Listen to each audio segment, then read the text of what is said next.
Did a software update break the qt5quick DLL? I'm Sophie Chen, a Windows system specialist. Let's fix the library mismatch and get Qt Framework running again. To begin our qt5quick troubleshooting, choose between the manual path or a resource for standardized maintenance. This is the qt5quick. Part of the Qt framework, this library handles the QML-based user interface rendering for modern desktop applications, like the latest OBS Studio. If missing, the app cannot render its graphical interface, resulting in a blank white window or a failed-to-load platform plugin error. Now that you have the context, let's move into the repair process with a fresh installation. This issue indicates a structural problem within Qt Framework's installation. Reinstall the latest version of Qt Framework from the official site to restore qt5quick DLL safely and ensure all registry links are updated. If no luck was had with the Redistributable package, we will escalate the fix by performing a targeted reset of the system state. Performing a restart can determine if the error is just a transient environment glitch. A reboot refreshes your system's path variables and can sometimes re-establish a broken link to the qt5quick file.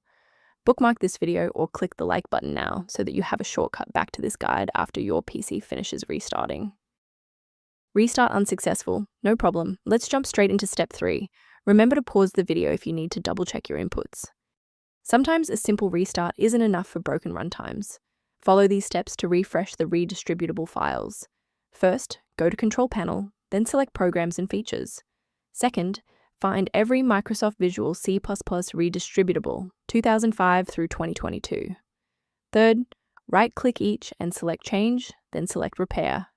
If that fails, download the latest all-in-one VC++ Redistributable package from Microsoft's website. Please note that for DLL files with numbers, the number tells you which version to repair. For example, 120 equals 2013. Before you wrap up the repair, let's ensure you're following the safest path for your system. Installing an unverified version of qt5quick DLL is a common security pitfall that can inadvertently bypass your system's built-in execution safeguards and firewall. To support your system's overall health without the complexity of manual directory management, a maintenance utility is a solid option.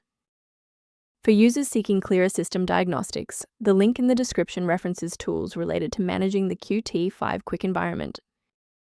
I'm Sophie Chen. If this guide resolved the DLL error preventing qt5quick from launching, please subscribe for more verified engineering fixes.